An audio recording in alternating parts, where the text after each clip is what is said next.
So welcome to 4Keys Private Tuition. I'm yours, Say Shungu. So in this particular video, we'll continue with our online lessons, and we're going to proceed from where we left. We'll talk about here the Bronsted-Lowry theory of acids and bases. This is under the same topic of Equilibria. So we're going to proceed with the same principles that we discussed earlier on. So there were two scientists here who explained how acids and bases work, and they proposed that acids are proton donors. What is a proton? This would be your H plus ions. So anything that can donate those H plus ions is said to be an acid. So when we mix acids with water, hydrogen ions are generated. So we need to understand how this happens. So H plus ions do not exist on their own in water.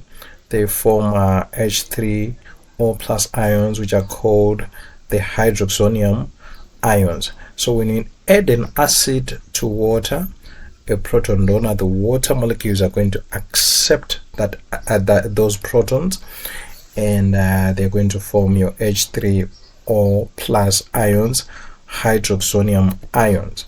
So let's look at a generic equation here where HA is your acid.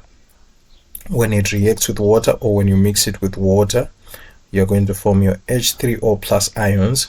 Why? Because we're saying here the H plus ions do not exist on their own. They immediately react with the water molecules to form this. However, our definition still stands that an acid is a proton donor. So let's look at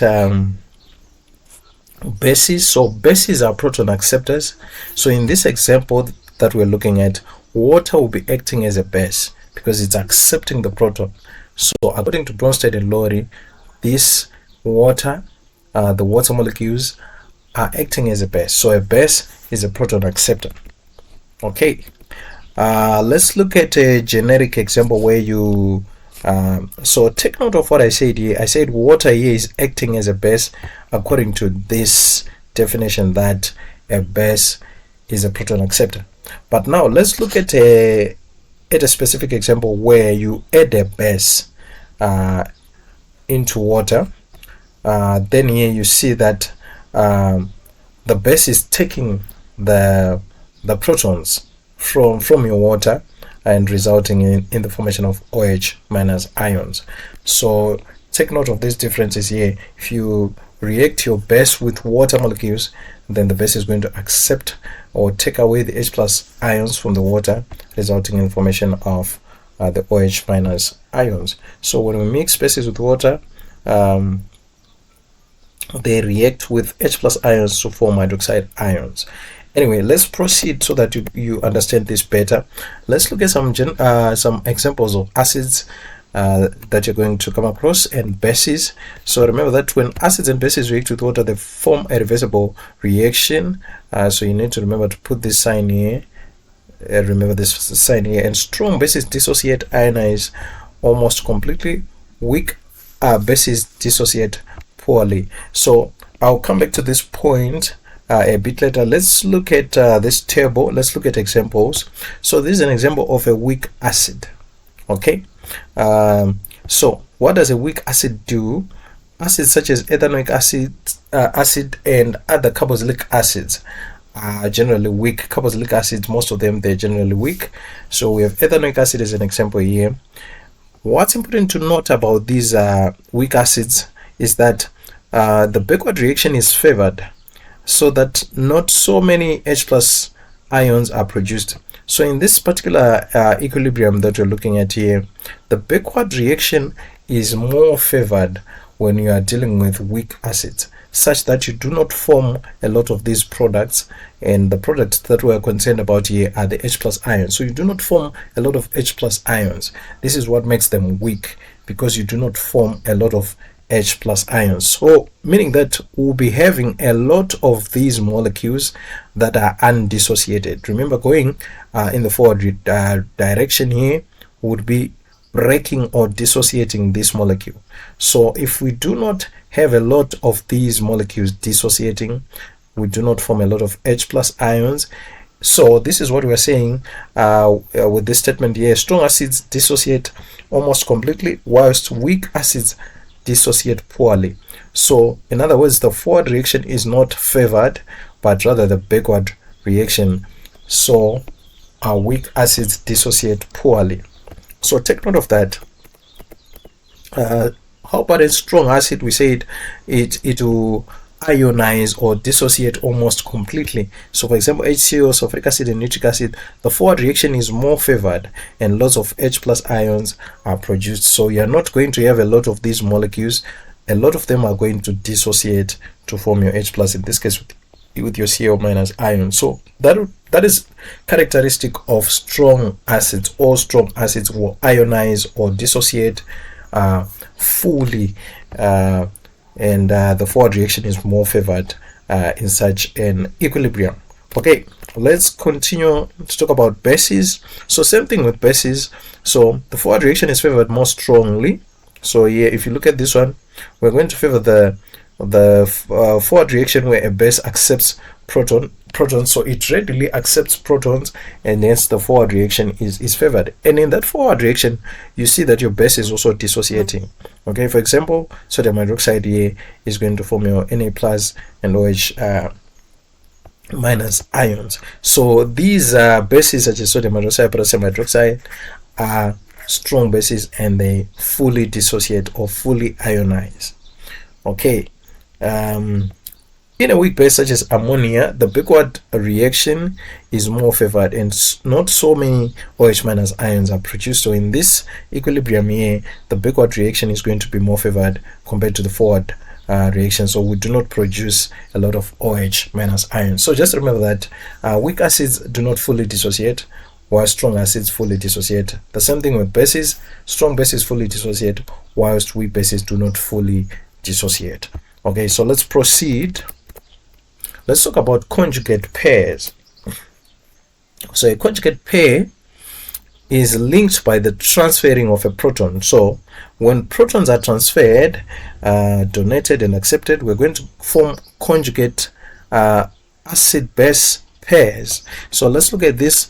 Any species that has gained a proton is the conjugate acid, and any species that has lost a proton is the conjugate base. Let's look at this using a diagram. So in this generic equation here, we see that HA is our acid, okay, in the forward reaction. Why? Because it's donating our protons, and it's donating our protons to B, which forms BH plus here and A minus. So we need to be able to label these. We have 1, 2, 3, 4. That means we have two pairs, 1, 2, 1, 2. We need to understand which one is the acid, which one is the base. So let's look at this. So in the forward reaction, HA is the acid, and A minus is the base. Okay, so how about when we look at the next pair, B is our base, and BH plus is our acid. Why are we saying this? Okay, let's look at this closely. So in the forward reaction, our proton donor is HA, but in the backward reaction, our proton donor is BH plus. So this one is the acid in the backward reaction. So this one is the acid, this one is the acid. Okay, and for bases in the forward reaction, this one is accepting the proton to form BH, so it is the base. But in the backward reaction, it is this that is to accept the proton in order for us to form our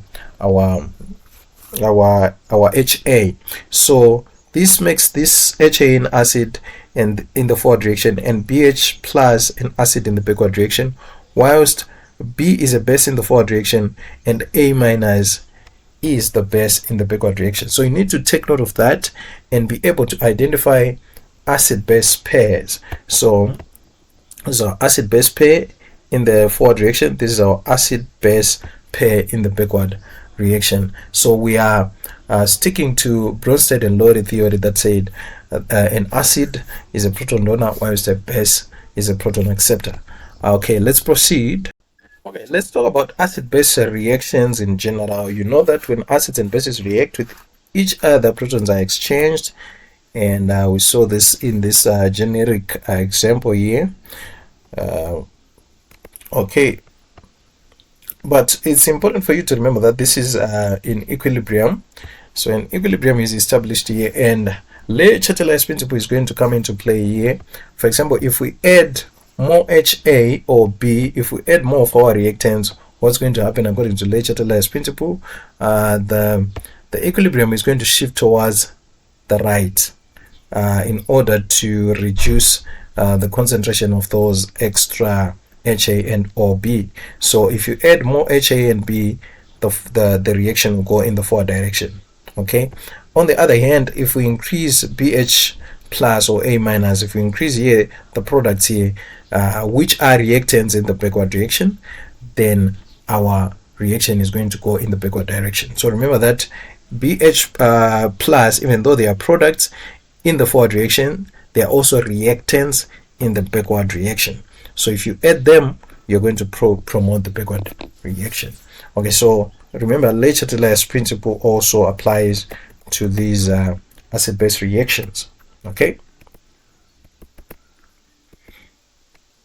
Okay, we talked about this, that for strong acids, the equilibrium is going to be lying well over to the right, whilst for weak acids, it's going to be lying towards your left. Okay, so let's talk about how salts are formed. So when you know that when you mix an acid and a base, they're going to neutralize each other to form a salt and water.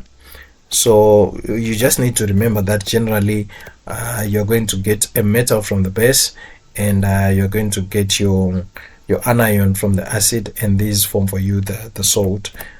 So this is just a revision. For example, here we'll form our potassium nitrate. Our potassium, the metal is coming from the base, and the nitrate from the acid. So this is what happens for ammonia. Ammonia, when it reacts with water, remember this is a weak base, it will accept a proton to form NH4 plus ions and OH minus ions. But if you were to mix it, for example, ammonium sulfuric acid here, it will form for you an ammonium salt, which in this case is ammonium sulfate. Okay, so you need to know this equation has no water is formed here. You need to be aware of that. Okay, so these are neutralization reactions, and when you understand your neutralization reaction, this should take you to titration. Remember, most of our titrations are acid-base titrations.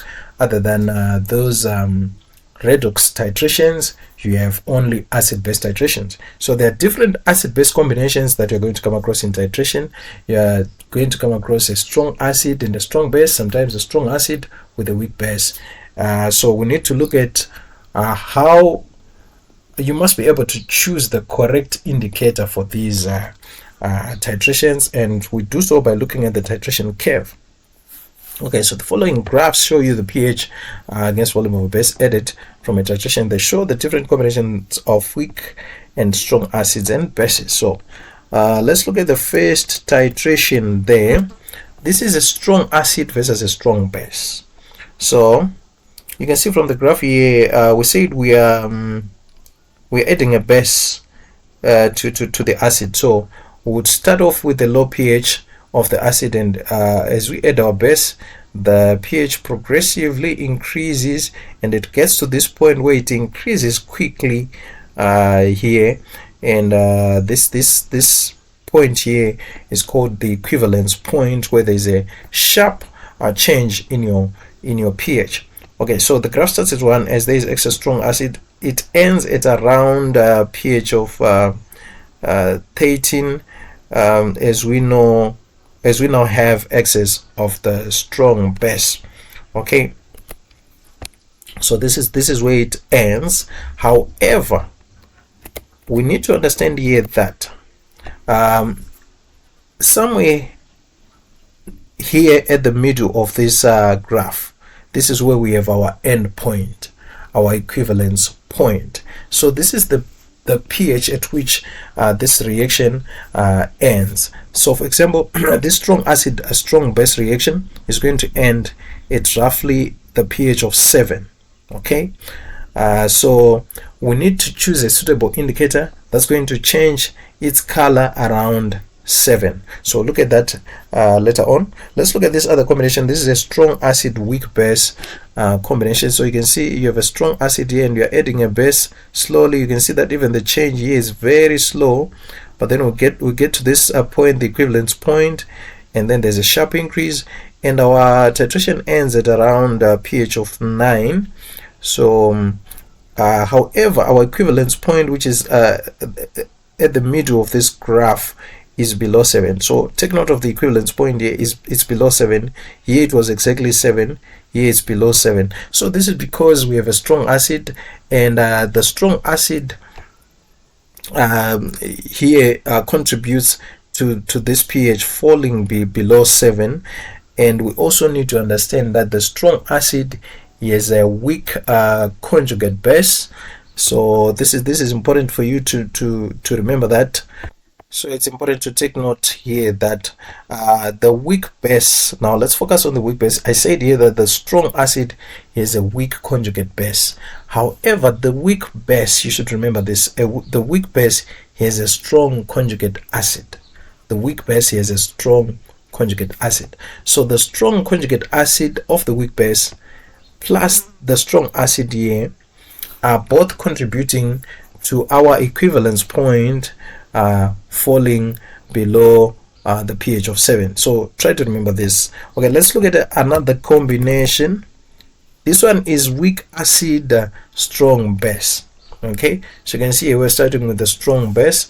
We're starting with a weak acid, and progressively we add our, so we're starting at a pH of around 5 as there's excess of weak acid. Okay, so the weak acid here is a pH of 5 and ends around pH 13. Okay, so progressively you add your base, and you can see your midway through the graph here the pH is above 7. So it's important to remember the same points here, that the strong base here is contributing to our pH going above 7 at the end, but at the same time the weak acid has a strong conjugate base which also contributes here, and our equivalence point is above 7. So these titration curves will help us to figure out which indicator to use. Now for the weak acid weak base, you can see here we're starting with a weak acid, we add our weak base, and the pH ends slightly above 7 here for the weak base that we're adding. However, the equivalence point midway through the graph is exactly 7, similar to this one.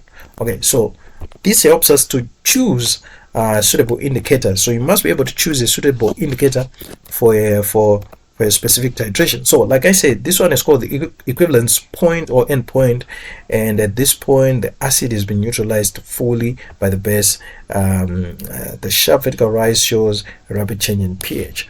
So let's so in the other example here, in this example we start with a strong acid and add a base.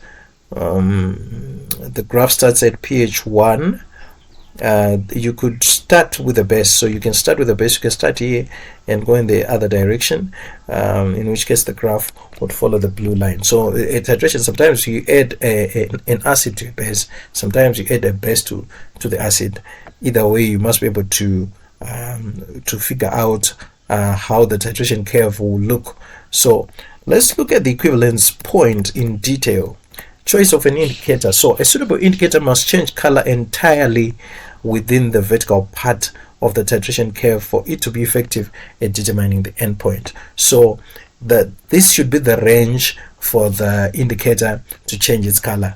This should suit the acid-base combination that you have. For example, methyl orange here is going to change from 3 to 4.5, whilst phenolphthalein, you can see that this one changes at about 8.22 to 10. So this one will be suitable for those strong bases, weak acids combinations, and this one should be suitable for our strong acid weak base combination. So it's important for you to be able to do this. So I'll meet you in the next video when we continue with this.